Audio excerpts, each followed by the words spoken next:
It wasn't a kink, I guess. Maybe just a preference. A really, really specific preference. I love dating married men. Look, let's get one thing straight from the jump. I wasn't some villain in a Lifetime movie, all dramatic music and questionable life choices. Before you at me, just hear me out. The algorithm of my love life was simple, and it gave me exactly what I swiped for.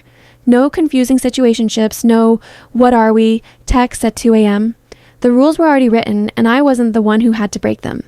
They were generous. And I don't mean just buying me dinner. I'm talking vacations that looked like they were filtered for Instagram before I even got there. Shopping sprees where the only limit was the credit card limit. A condo, a car. It was a girl's world, and I was just living in it, unapologetically. And then there was Andrew Cooper, my current, let's call him my boyfriend, for lack of a better term that doesn't sound so transactional. He was the pinnacle. Charming, successful, with this quiet intensity that made you feel like you were the only person in the room. We met at a Gucci store, which cliche, I know, but it's where I did my best hunting. I was eyeing this crossbody bag, mentally calculating which of my friends might be convinced it was a necessary expense when he just appeared next to me. The green would look stunning with your eyes, he'd said, his voice low. No cheesy pickup line, just a statement of fact. We hit it off immediately. Our dates were epic, weekends in Tuscany masked as business conferences, private dinners on beaches in Bali, and the sex? Who knew married men had it so good in bed? Maybe it was the pent-up energy, the need to feel desired outside the mundane of their home lives. Whatever it was, with Andrew, it was electric. I was, for all intents and purposes, living my best life. Completely delulu, maybe, but thriving. Then came the charity gala. Andrew had gotten me an invite. Wear the black Dior, he texted, the one with the open back. So I did. I felt like $1,000,000 standing at the bar with a champagne flute watching the glittering crowd. I was lost in the hum of it all, the clinking glasses and the low laughter. For a second, I let myself imagine what it would be like to be at his arm here, officially. I turned away from the bar to scan the room, and when I turned back, my stomach did a full-on Olympic gymnastic routine and fell straight onto the mat. They were walking right towards me, Andrew and his wife Riley. My heart hammered against my ribs like it was trying to escape. This was it. The scene. The confrontation. I was about to be publicly humiliated, have champagne thrown in my face, become a viral meme. I gripped the stem of my glass so hard I was surprised it didn't snap. But Andrew, he was calm, smiling even. "Ciara," he said, his voice perfectly even. "Fancy seeing you here." He turned to his wife. "Riley, this is Ciara, a friend from the art foundation I consult for. Ciara, my wife Riley." A friend. From the art foundation. The words echoed in the hollow space where my brain used to be. I was so confused, I think my soul briefly left my body. I managed a tight, probably horrifying smile. Riley smiled back. It was warm, genuine. "It's so lovely to meet you," she said, her eyes crinkling at the corners. "That dress is incredible on you." What was happening? She was being nice, really nice, not a single hint of malice. Andrew was pulled away by a colleague then, a hand on his shoulder, and he went without a second glance. Just like that, it was just me and Riley, the wife, the woman whose life I was casually infiltrating. The silence between us stretched for a beat too long. Then she took a small step closer, her smile never faltering. She leaned in, her voice dropping to a whisper that was meant only for me, a secret just for us. "No need for the Space Cadet Act, sweetie," she murmured, her breath warm against my ear. "I know you're sleeping with my husband." The floor should have swallowed me whole. The air should have turned to ice, but it didn't. The room just kept spinning, the music kept playing. She continued, her tone conversational, like she was suggesting a new brunch spot. "And I have a proposal for you. Come and join us, be our trio." My brain short-circuited. Trio. The word bounced around my skull, not finding a place to land. Join them. I glanced wildly across the room, my eyes finding Andrew. He was watching us, a glass of whiskey in his hand. He saw my panicked look, and he didn't look away. He just winked. A slow, deliberate smirk spread across his face. The glass in my hand went warm, my palm sweating against the crystal. I couldn't speak. I couldn't form a single word. My entire worldview, my carefully constructed little empire of secrets and luxury, was just flipped upside down and shaken loose. Riley pulled back slightly, her eyes sparkling with something unreadable. Amusement, maybe. Power, definitely. Well, just think about it, she whispered again. You'd be compensated handsomely, of course.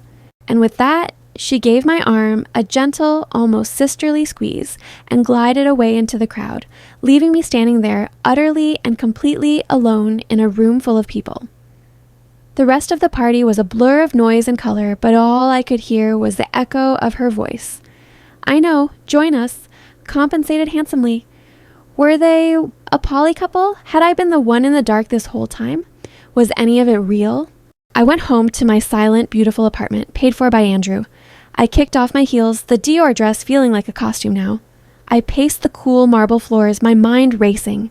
I thought about the vacations, the cars, the way my life just worked. I wasn't the one breaking a home. The foundation was already flexible. And the wife? She wasn't a victim. She was a co-conspirator, an architect. She'd invited me. What if I liked it? Not just the arrangement, but the freedom, the lack of lies, and the money, the luxury, the benefits that came with it.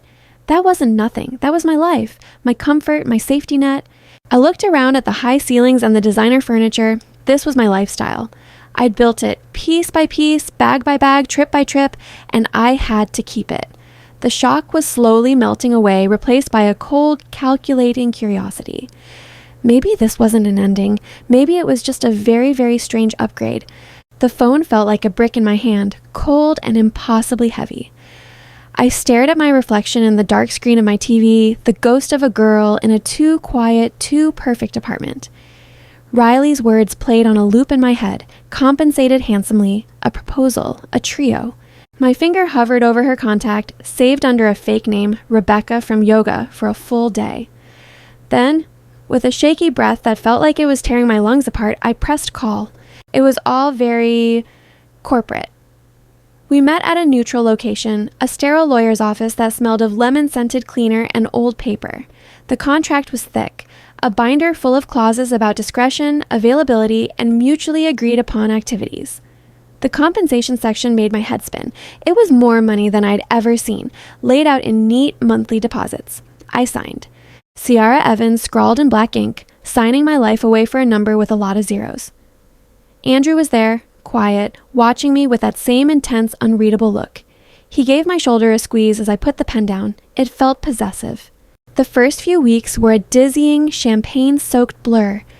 It was like the best parts of my old life, but amplified and without the hiding. We were a unit. Fancy dinners where I sat between them, their hands occasionally brushing mine.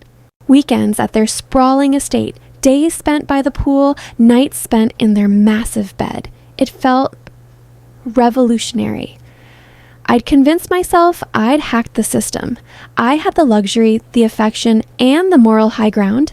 Apparently, everyone was consenting. I was a pioneer. But the crackle of something new and terrifying started to bleed through the glamour. The jealousy was the first poison to seep in. It wasn't a dramatic screaming thing. It was quiet, insidious. I'd be lying between them in the afterglow, my heart still hammering, and Andrew would reach over me to pull Riley closer, whispering something into her hair that was just for her. I became the parenthesis in their sentence, the guest star in their marriage. The dates stopped. The gifts from Andrew ceased. I wasn't his secret indulgence anymore. I was their shared one. The demands started to shift, becoming darker, more excessive. It was no longer about mutual pleasure. It was about their fantasy, and I was the live-in prop, the toy they brought out to play with. I stopped feeling like a person and started feeling like an instrument tuned to their specific and increasingly strange desires. The worst nights were the ones that ended too late for me to drive home. They'd tell me to stay, and then after, they'd tell me to leave the room. "We need our couple time, Ciara," Riley would say, her voice sweet as syrup. I'd shuffle out, the hallway floor cold on my bare feet, and from the crack under their bedroom door, I'd see the light shift and hear the soft, muffled sounds of them settling in together. The quiet giggles, the familiar rustle of sheets. That was the sound of my own irrelevance.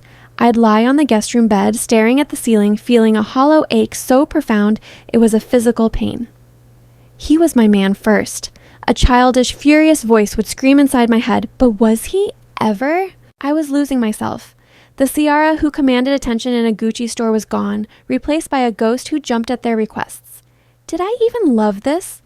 Or had I just been addicted to the rush, the danger, and now that it was gone, all that was left was the crushing emptiness.